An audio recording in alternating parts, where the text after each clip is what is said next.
الفاتحة إلى روح هدى رحمتي بنت عبد الله. اللهم اجعل قبرها روضة من رياض الجنة ولا تجعلها حفرة من حفار النيران. بسر الفاتحة. أعوذ بالله من الشيطان الرجيم. بسم الله الرحمن الرحيم. الحمد لله رب العالمين الرحمن الرحيم مالك يوم الدين.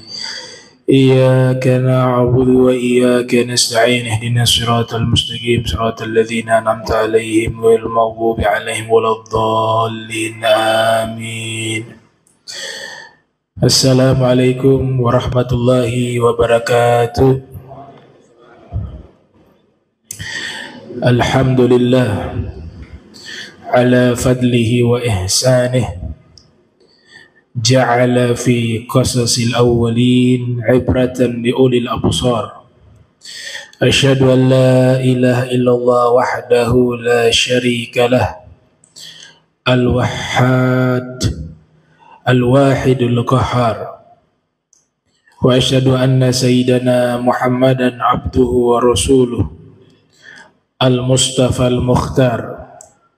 اللهم صل وسلم على نبينا محمد وآله وأصحابه المهاجرين منهم والأنصار وسلم تسليما كثيرا على الاستمرار. أما بعد،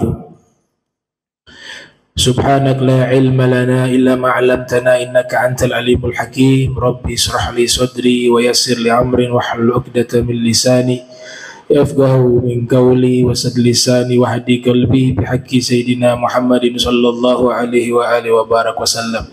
يا من هو في علوه كائن، يا من هو في فعل حميد، يا من هو في مجده متين.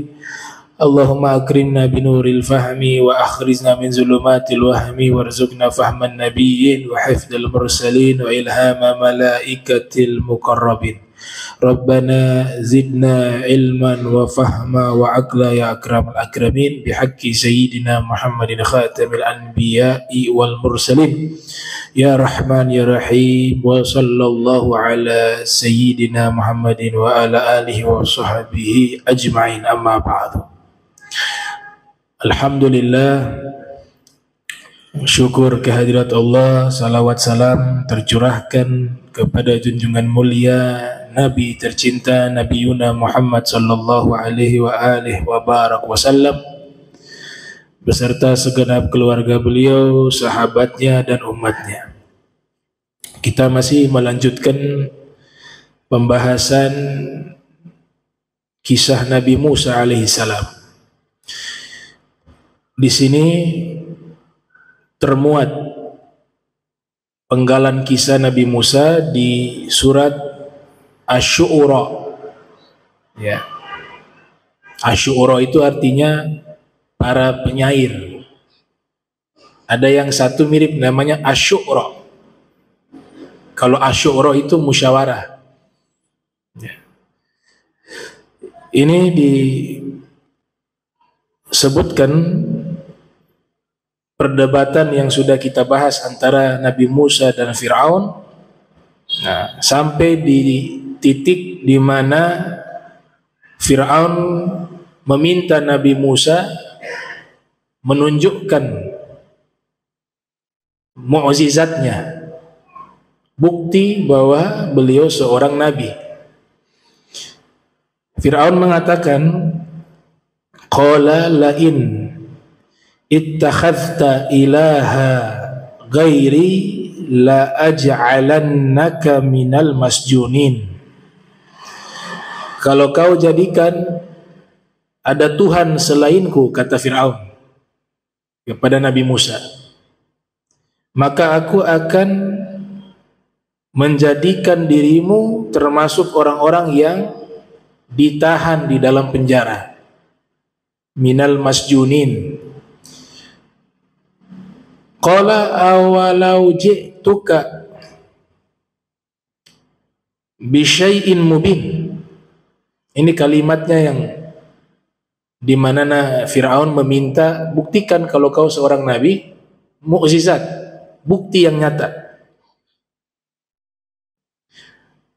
Kemudian dikatakan, Qala fa'ti bihi in kunta minas shadiqin. Ayo datangkan bukti kalau engkau seorang nabi, jika engkau termasuk orang-orang yang jujur.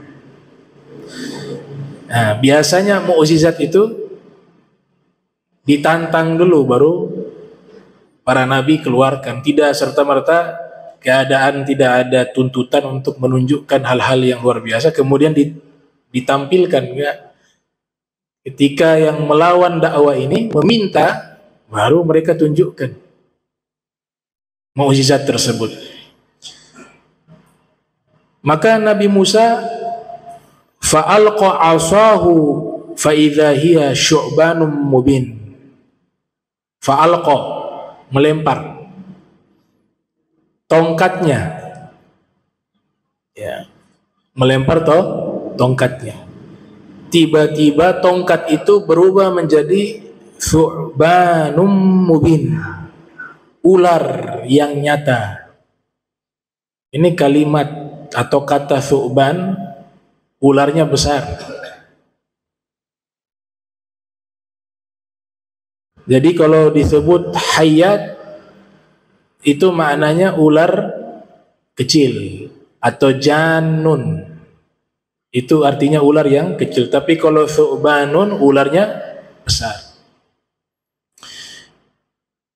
Coba kita bahas firman ini berdasarkan tinjauan ilmu tafsir, ilmu hadis, ilmu lughah, ilmu haiwan, zoologi, dan ilmu fikih. Yang pertama, kita buat penjelasan di dalam tinjauan ilmu tafsir. Apa hubungan ular, iblis, Nabi Adam, dan Siti Hawa?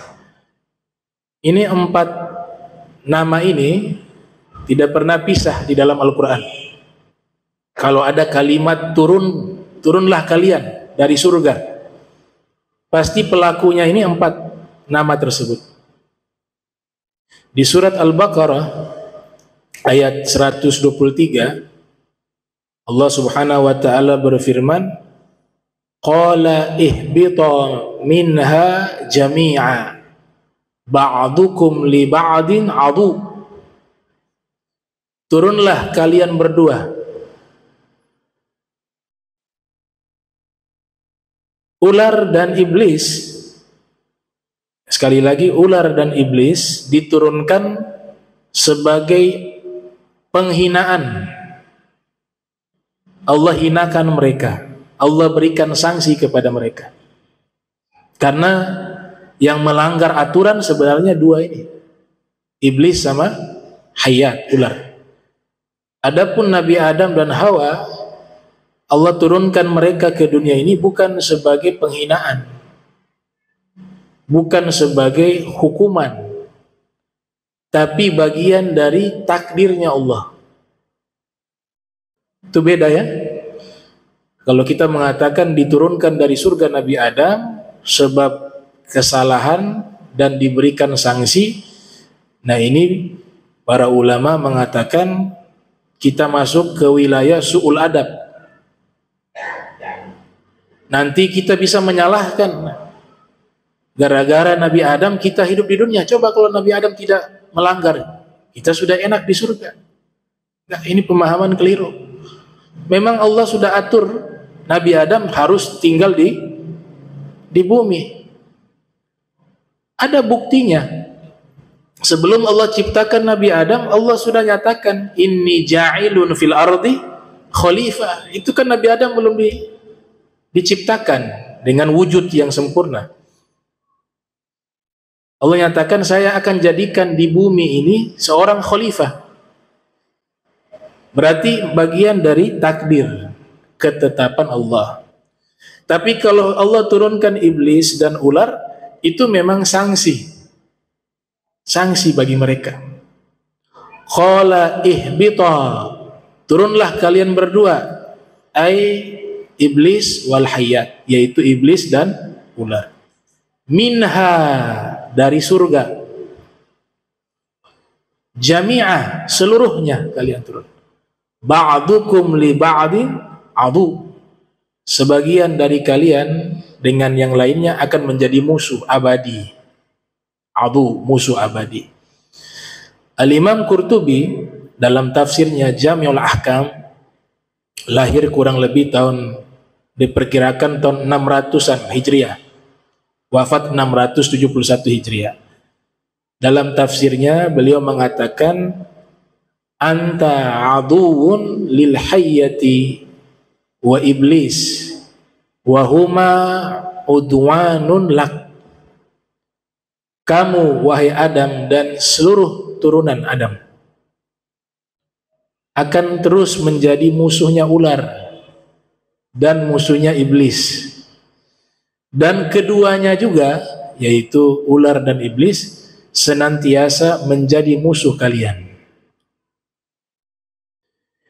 Al-Imam Hasan al-Basri yang lahir tahun 21 Hijriah, wafat 110 Hijriah, beliau menafsirkan kalimat turun,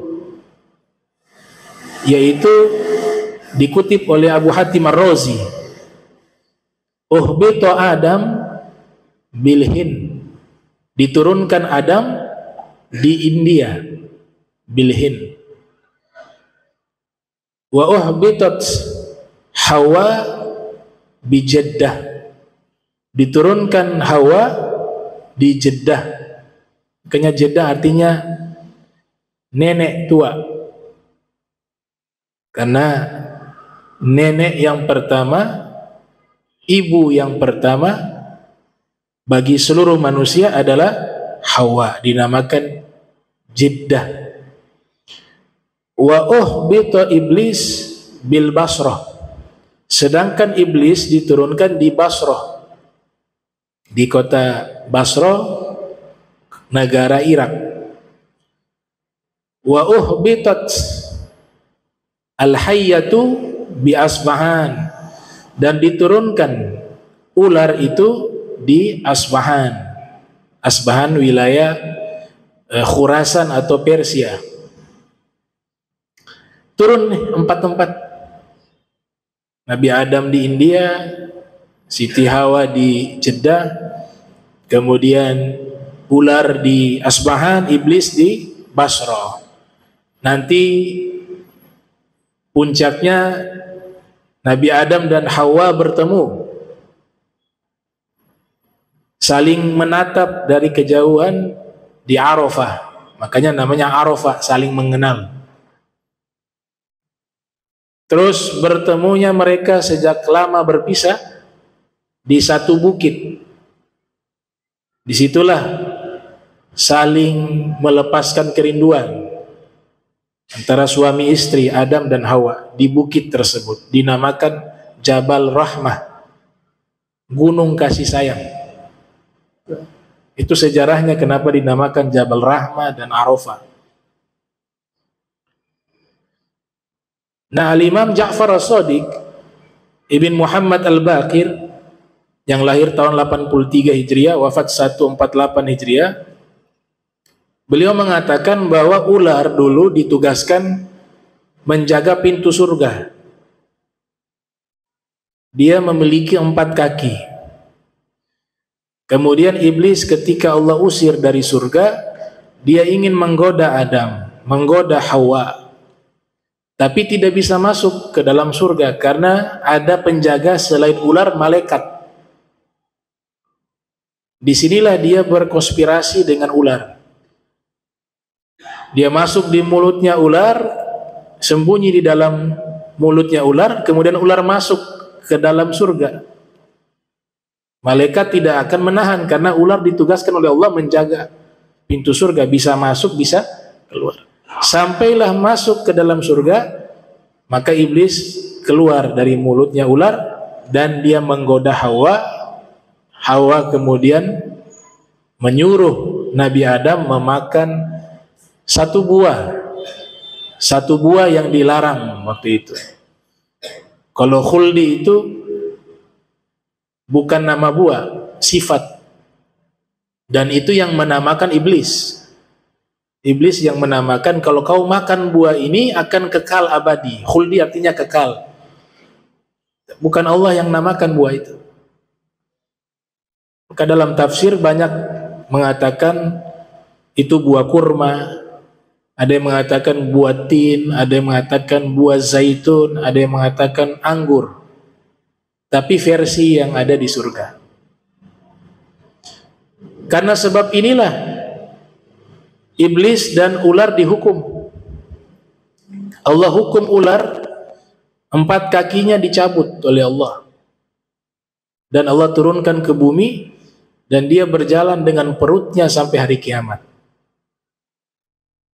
Nah, ini dalam tinjauan tafsir Al-Quran. Kemudian dalam tinjauan hadis, nazratul hadis, tadi nazratul tafsir. Ada riwayat disebutkan oleh Al-Imam Abu Daud yang lahir tahun 202 Hijriah, wafat 275 Hijriah di dalam sunannya, juga disebutkan oleh Imam Tirmidzi di dalam kitab Jami'-nya yang lahir tahun 209, wafat 279 Hijriah. Nabi pernah menyampaikan sebuah sabda, uqtulul aswadain fis sholat. Bunuhlah 2 hitam di dalam solat. Al-hayyatu wal agrab. Ular dan kalajengking. Bisa dibaca al-hayyata juga bisa. Al-hayyata wal agraba. Ya, jadi badal dari aswadain. Bisa juga dibaca al-hayyatu wal aqrabu. Jadi mubtada muakhar. Bunuhlah 2 hitam fis salat, di dalam salat. Al-hayyatu wal aqrabu. Ular dan kalajengking. Artinya kalau kita lagi salat kemudian ada ular di hadapan kita, syariat membolehkan kita waktu itu bereaksi untuk membunuh ular, apalagi ular berbisa. Begitu juga kalajengking. Di dalam kitab Kasyifatus saja, seandainya ular mematok kita dalam solat, ular yang tidak berbisa, kalau bisanya tidak ada, digigit kita, solat kita tidak batal. Tapi kalau ular berbisa, solat batal. Solat batal dan dia bisa ke rumah sakit. Kenapa solat bisa batal? Ular berbisa menggigit karena bisa ular najis. Bisa ular najis. Itu penjelasan Syekh Nawawi Al-Bantani dalam kitab Kasyifatus saja.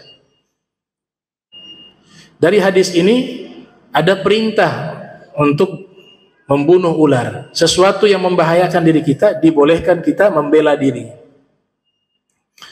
Hadis yang lainnya diriwayatkan oleh Imam Bukhari dalam sahihnya yang lahir tahun 194 Hijriah, wafat 256 Hijriah, juga diriwayatkan oleh Ibnu Mulaqqin yang lahir tahun 723 Hijriah, wafat 804 Hijriah.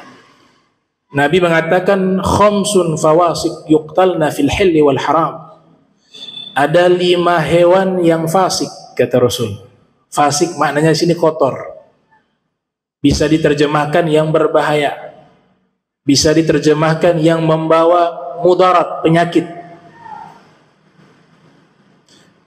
Bisa dibunuh di tanah halal maupun tanah haram. Tanah haram di Makkah, di Madinah, boleh. Yang pertama al-hayyatu, ular. Yang kedua al-fa'ratu, tikus. Yang ketiga itu al-ghurabul abqa, burung gagak yang ada belang-belang putihnya. Yang keempat al-kalbu. Al-kalbu anjing rabies. Sini ditambah keterangan oleh muhadditsun al-kalbul aqur.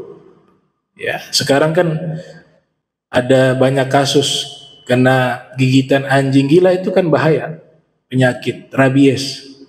Itu dalam syariat Islam dibolehkan untuk dibunuh karena memberikan mudarat kepada manusia. Tapi kalau anjingnya tidak membawa virus bakteri rabies atau tidak disebut anjing gila, maka hukumnya tidak boleh kita bunuh.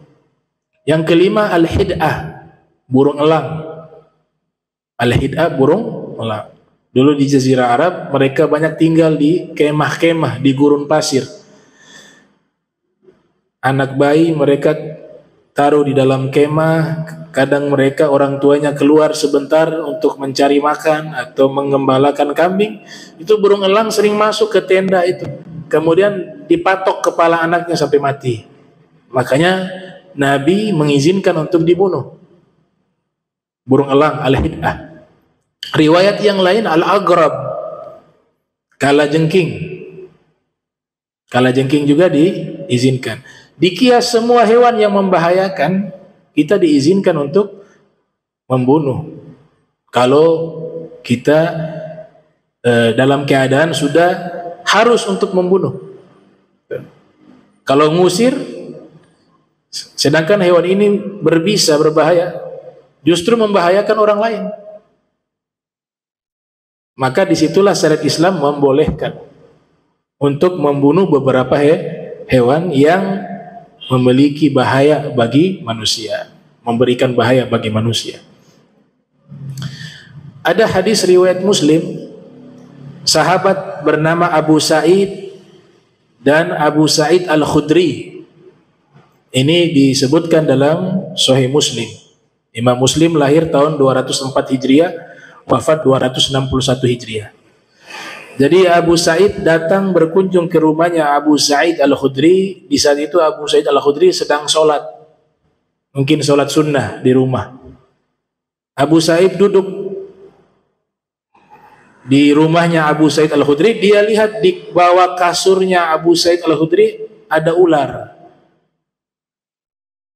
Kemudian beliau segera menuju ke tempat tersebut dengan maksud mungkin ingin membunuh ular itu. Abu Sa'id Al-Khudri dalam posisi sholat mengisyaratkan untuk duduk. Artinya beliau melarang untuk dibunuh. Selesai beliau sholat, Abu Sa'id Al-Khudri mengatakan kepada Abu Sa'id, kenapa saya melarang untuk membunuh ular tersebut? Kau tahu tidak di rumah yang ada di depan itu? Ini ceritanya di kota Madinah. Dulu ada seorang pemuda baru nikah, pengantin baru dengan istrinya. Di zaman Rasul. Kalau tidak salah peristiwa itu di perang Khandaq, Ghazwatul Khandaq. Habis nikah ikut jihad bersama Nabi, ikut berperang bersama Rasul di peperangan yang namanya Ghazwatul Khandaq. Selesai dari peperangan atau ada jeda masa berhenti berperang pada waktu itu sesaat, beliau minta izin kepada Nabi untuk pulang ke rumah sebentar. Maka Nabi izinkan. Kemudian Nabi bilang, bawa kamu punya senjata, jangan pulang tangan kosong. Kenapa?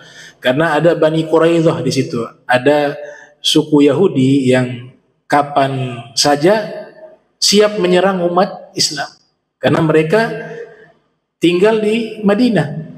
Maka dia ambil tombak, pulang ke rumah, ternyata istrinya sudah berdiri di depan rumah. Beliau marah. Bagi mereka di zaman itu, kalau istri keluar rumah tanpa izin suami itu satu pelanggaran. Marah dia.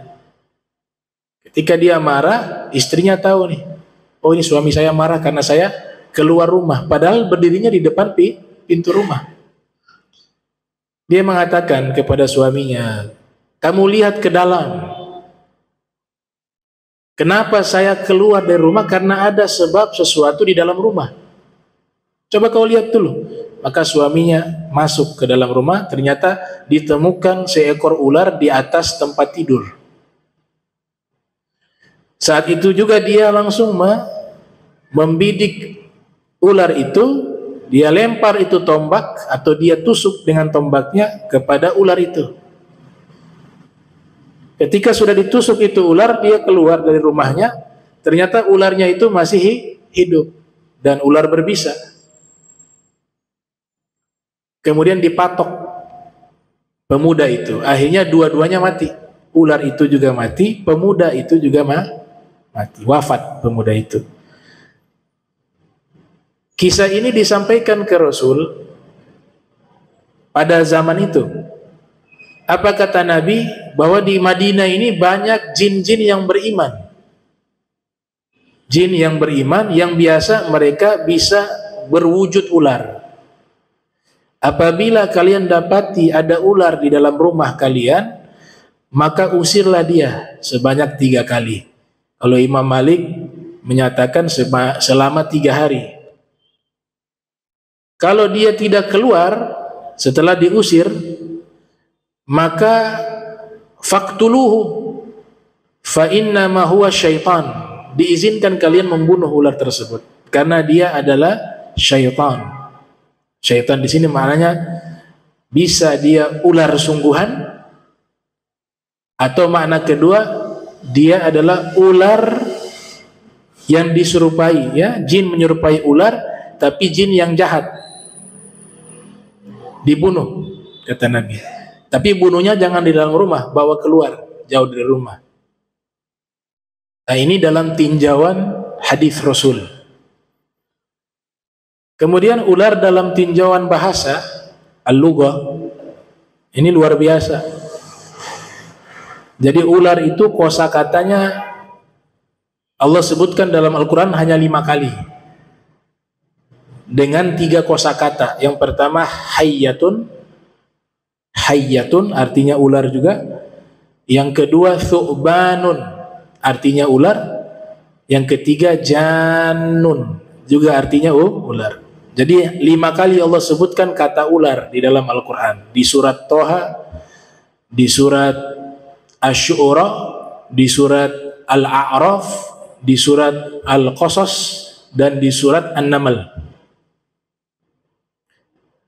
Ini dalam tinjauan bahasa al-lughah Arabiyah, kata hayyatun itu menunjukkan ular secara global, baik jenisnya jantan maupun betina, baik berbisa atau tidak berbisa, baik fisiknya kecil ataupun besar. Walaupun ada pakar bahasa mengatakan kalau hayyatun itu hanya khusus ular yang fisiknya kecil.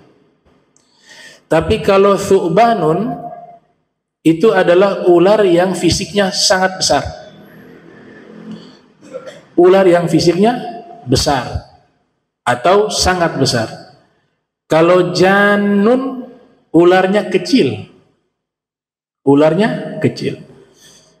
Ini menunjukkan setiap kata di dalam Al-Quran kita imani adalah firman Allah.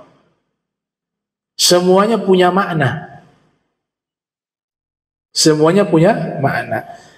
Coba perhatikan ketika Allah kisahkan Nabi Musa menunjukkan mukjizat di hadapan Fir'aun, Allah Ta'ala berfirman menggunakan kata thu'banum mubin. Fa'alqa asahu fa'idha hiya thu'banum mubin. Dia Nabi Musa, atau lalu dia Nabi Musa melemparkan tongkatnya, maka tongkatnya itu tiba-tiba berubah menjadi thu'banum mubin, ular besar, mubin, asli, nyata. Tapi ketika Nabi Musa membawa tongkat di cerita yang lain di dalam surat Toha, apa yang kau bawa? Wa matilka biyaminika, apa yang kau pegang di tangan kananmu wahai Musa? Qala hiya asoya, kata Nabi Musa, oh ini tongkatku ya Allah. Kemudian Allah perintahkan Nabi Musa lempar itu tongkat. Qala alqiha ya Musa fa'alqaha fa'idha hiya hayyatun tas'a. Nabi Musa lempar itu tongkat. Tongkat itu berubah jadi ular, tas'a, yang berjalan. Perhatikan, luar biasa nih. Ketika bercerita tentang kisah Nabi Musa diberikan mukjizat pertama kali tongkatnya berubah menjadi ular, itu menggunakan kata hayyatun. Hayyatun. Tapi ketika bercerita mukjizat beliau di hadapan Fir'aun dan para penyihir, katanya pakai thu'banun, ular besar. Lebih luar biasa lagi, Allah Ta'ala berikan spesifikasi lebih rinci. Ketika Nabi Musa melempar tongkat, tongkat berubah menjadi ular. Di saat Allah ingin tunjukkan mukjizat yang nanti dimiliki oleh Nabi Musa, tongkatnya bisa berubah menjadi ular, Allah katakan di dalam Al-Quran, falamma ra'aha tahtazzu ka'annaha jan walla mudbira. Ketika lihat tongkat itu bergerak, tiba-tiba tongkat itu berubah menjadi ular kecil. Nabi Musa pun berpaling. Ya, walaupun bagaimana keadaan beliau seorang nabi, juga melihat tongkat tiba-tiba berubah menjadi ular kan, secara psikis pasti ada kekhawatiran. Walla mudbira. Tapi ularnya kecil. Di sini para ahli lughat mengatakan, para pakar bahasa mengatakan, ular besar sengaja Allah Ta'ala jadikan tongkat tersebut berubah menjadi ular besar di hadapan Fir'aun untuk memberikan rasa takut kepada Fir'aun dan untuk menundukkan para penyihir yang juga mereka membawa ular-ular kecil. Di dalam tafsir, ular besar itulah yang menelan ular-ular kecil. Ularnya Nabi Musa menelan ular-ular kecilnya penyihir. Jadi tujuannya memang memberikan rasa takut. Makanya ularnya besar. Coba kalau lempar ular kecil, penyihir akan ketawa, ya sama ularnya. Fir'aun juga gak ada takut. Tapi dirubah menjadi ular yang besar. Fir'aun takut, penyihir takut.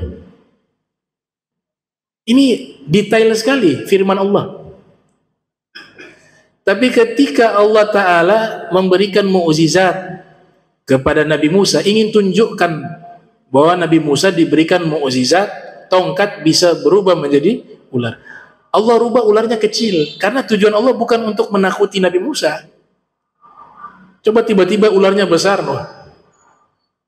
Makanya sengaja Allah Ta'ala rubah tongkatnya menjadi ular kecil, karena tujuannya kepada Nabi Musa bukan memberikan takut, tapi ingin menunjukkan bahwa tongkat ini mukjizatnya bisa berubah menjadi ular. Nah, itu di dalam tinjauan bahasa Arab. Yang keempat, di dalam tinjauan ilmu zoologi, ilmu hewani, nah ular ini kan dibagi dua. Ada ular berbisa, ada ular yang tidak berbisa. Kita di wilayah Indonesia, alhamdulillah lebih banyak ular yang tidak berbisa.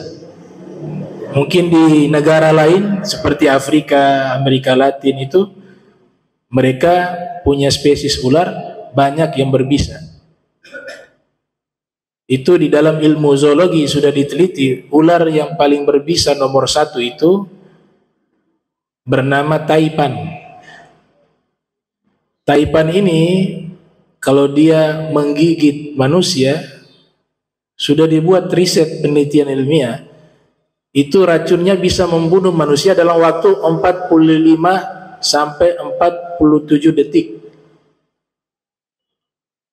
Jadi sudah tidak sempat ke rumah sakit. Kalau sudah digigit, sholat taubat cepat. Wudu, sholat taubat, karena habis itu meninggal. 45 detik sampai 47 detik. Namanya ular taipan. Itu ular berbisa nomor 1 di dunia dalam teori ilmu zoologi. Yang kedua namanya mamba hitam, black mamba. Itu ular berbisa nomor 2 di dunia. Yang ketiga king cobra. Yang keempat viper, ular viper. Ada ular di laut juga yang warna hitam putih juga, itu ular berbisa nomor 1 juga. Tapi dia pasif, tidak agresif. Dia lihat manusia, justru dia menjauh. Ya, alhamdulillah kalau dia agresif itu yang berenang itu banyak yang mati di lautan. Tapi karena dia pasif, Dia lihat manusia justru dia menjauh. Itu. Padahal spesiesnya banyak. Kalau kita lihat di laut itu banyak tuh dia. Itu hati-hati, itu ular berbisa termasuk ranking 1 di dunia. Nah, ciri-ciri ular berbisa menurut para ilmuwan, jadi saya kutip ini ulama-ulama kaum muslimin terdahulu, mereka adalah ulama-ulama yang juga membuat riset ilmiah. Bahkan penemu ilmu zoologi pertama itu adalah umat Islam. Ada ulama namanya Al-Jahiz. Al-Jahid ini walaupun Mu'tazilah, tapi beliau punya kitab ilmu zoologi dan diklaim sebagai ilmu hewan pertama secara sistematis yang disusun dengan riset ilmiah. Nama kitabnya Kitabul Haywan. Kemudian diterjemahkan ke dalam bahasa Inggris namanya The Animal. Kemudian ada ulama juga abad ke-7 Hijriah atau 8 Hijriah namanya Ad-Damiri, menulis kitab tentang zoologi berjudul Hayatul Haywanil Kubra. Ada 2 jilid. Itu membahas tentang ilmu zoologi. Jadi ulama-ulama kita sudah ratusan tahun yang lalu sudah membahas tentang ilmu hewan atau dikenal dengan ilmu zoologi. Ciri-ciri ular berbisa yang pertama, bentuk kepalanya dilihat. Kalau bentuknya segitiga, itu ciri-ciri ular berbisa. Matanya itu, pelipis matanya, bentuknya vertikal. Itu yang ciri kedua. Ciri ketiga dari sisi warna. Kalau ular berbisa warnanya mencolok, terang. Kalau ular yang tidak berbisa warnanya itu samar-samar. Ciri yang keempat, ular berbisa itu di bagian ekornya itu ada semacam suara. Ya, iya. Nah, itu kalau sudah dengar, nah itu ular berbisa tuh. Di ekornya itu. Tapi kalau ular yang tidak berbisa gak ada tuh suara itu. Dan ulama mengajarkan ada penangkal. Kalau mau rumah kita aman, tidak dimasuki oleh ular, selain membaca doa yang diajarkan, ya, seperti doa Habib Usman bin Yahya mengajarkan doa dalam kitab Maslakul Akhyar, ya arda rabbi wa rabbuki Allah, a'udzu billahi min syarriki wa syarri ma fiki wa syarri ma yadibu alaiki, a'udzu billahi min asadin wa aswadin wa hayyatin wa agrabin wa min syarri walid wa ma walad wa min syarri sakinil balad. Ini doa penangkal ular. Hewan-hewan buas juga termasuk, tidak akan bisa masuk ke dalam rumah. Kalau sudah masuk dalam rumah, ada doa yang diajarkan. Yang pertama, idhab anta bisalam wala tu'dhini atau wala tu'dhina. Atau doa yang kedua, inna nas'aluka bi ahdi Nuh alaihi salam wa bi ahdi Sulaiman la tu'dhini atau la tu'dhina. Ini doa-doa yang diajarkan. Ada doa yang Nabi ajarkan, dia melindungi dari segala sesuatu. Hadis riwayat Tirmizi, a'udzu bikalimatillahi tammati min syarri ma khalaq. Dibaca 3 kali di waktu sore. Maka itu Allah akan jaga sampai ketemu sore yang berikut. Jadi malam hari Allah jaga kita dari segala sesuatu. Ini ijazahnya langsung dari Rasulullah sallallahu alaihi wa barak wasallam. Tapi ada juga penangkal dari sisi tumbuh-tumbuhan. Ular itu tidak suka mencium aroma yang sangat pekat, aroma-aroma tumbuh-tumbuhan yang berbau, ya. Seperti bawang merah, bawang putih, atau jeruk purut, atau serai, pokoknya sejenisnya yang ada mengeluarkan bau-bau itu ular tidak suka. Ular tidak suka. Dan di dalam penelitian Ad-Damiri, beliau mengatakan dalam kitab Hayatul Haywanil Kubra, ular itu ada 200 jenis spesies. Bahkan beliau menyatakan ada ular yang umurnya 1000 tahun. Dia sekali bertelur 30 telur. Ular yang umurnya 1000 tahun, di dalam kitab Ajaibul Makhluqat wa Gharaibul Mawjudat karya Al-Imam Al-Qizwini, ya, seorang peneliti ilmu kosmologi namanya, ilmu yang membahas tentang sejarah alam semesta. Ulama Al-Qizwini, ia mengatakan yang dimaksud ular yang umurnya 1000 tahun itu adalah tinninun, ular naga. Kalau Imam Qizwini meyakini ular naga itu ada. Teori yang sederhana, setiap nama hewan itu ada, berarti hewannya itu pernah ada. Kalau namanya ada, berarti hewannya itu pernah ada. Dan ciri-cirinya diceritakan di situ, bersisik seperti sisik ikan, bentuknya seperti ular, memiliki kaki, kemudian bisa mengeluarkan api dari mulutnya. Itu Imam Qizwini meyakini itu. Ini teori dari beliau, mau percaya silakan, tidak percaya juga tidak masalah. Beliau mengatakan yang 1000 tahun itu tinninun, ular naga. Kalau ular yang lain tidak sampai usia 1000 tahun. Dan yang menarik di sini, di dalam satu naskah kuno menulis di situ ulama Thailand, Syekh Abdurrahman atau Zainuddin Al-Fatani. Fatani itu Thailand dulu, Fatan. Dia punya kitab bahasa Arab. Dulu di Thailand banyak juga ulama-ulama. Di situ ada tulisan beliau mengatakan naga yang terakhir itu hidupnya di zaman Nabi Musa. Jadi sisa 1 ekor saja. Masyarakat yang tinggal di wilayah perbukitan, biasa dia tinggal nih, ular naga di atas bukit. Selalu datang di kampung mereka, menghancurkan kampung mereka. Dia sembur api, hancur itu kampung. Maka diadukan masalah ini ke Nabi Musa. Akhirnya Nabi Musa mencari ular naga itu. Singkat kisah, bertemu itu ular naga dengan tongkatnya Nabi Musa itu.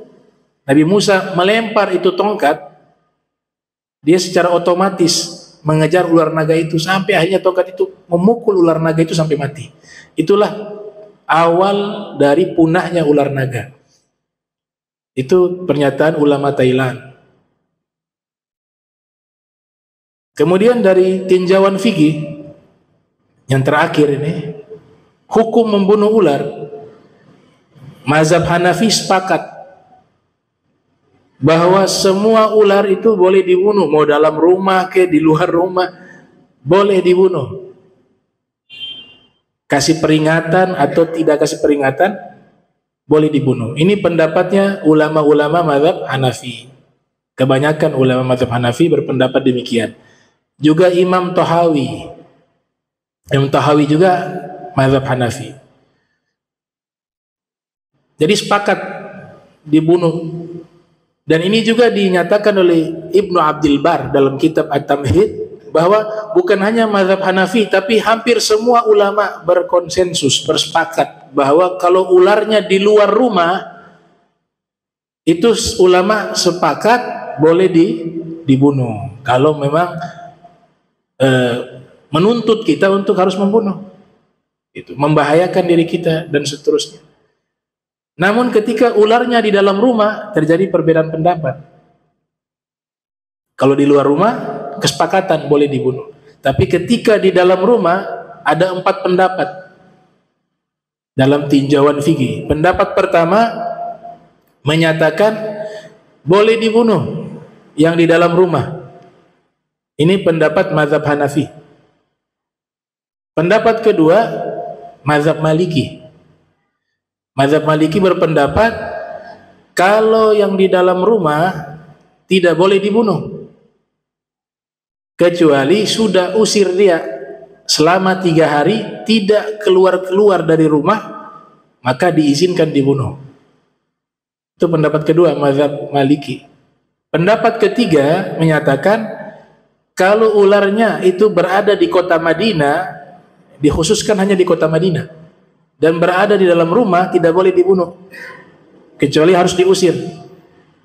Tapi kalau di luar kota Madinah tanpa diusir, juga boleh dibunuh.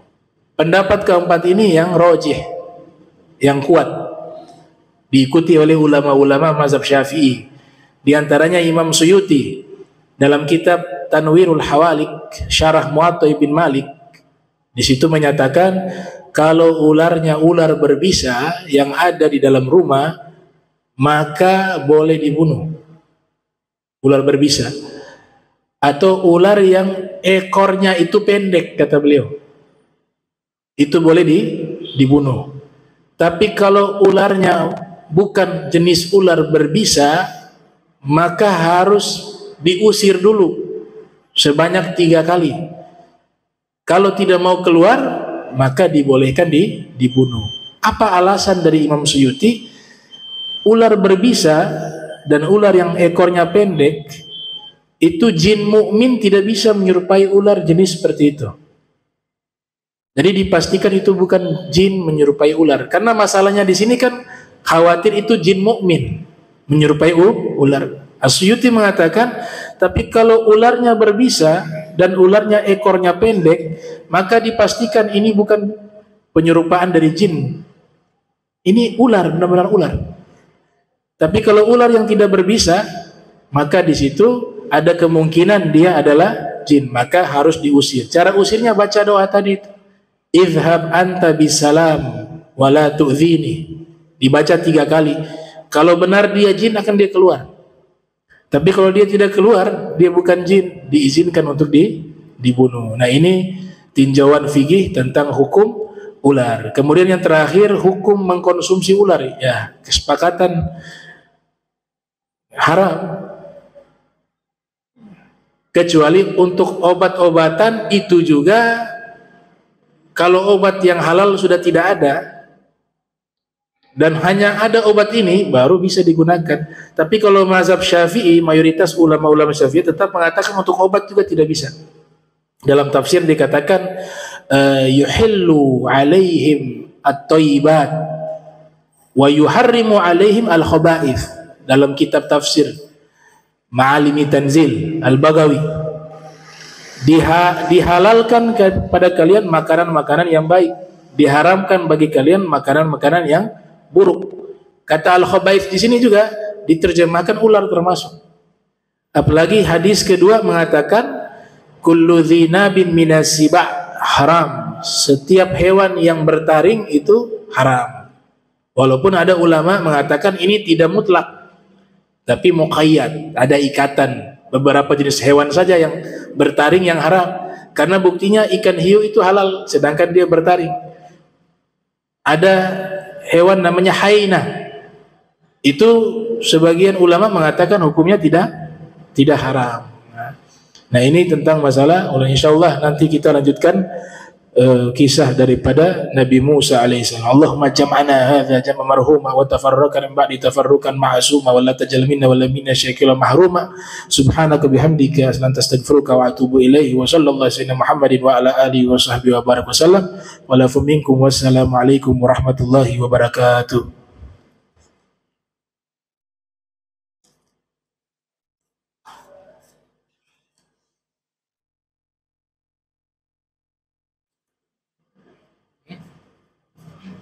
Yang disukai ke pembahasan cuma pas keluar yang ini lebih bagus ya.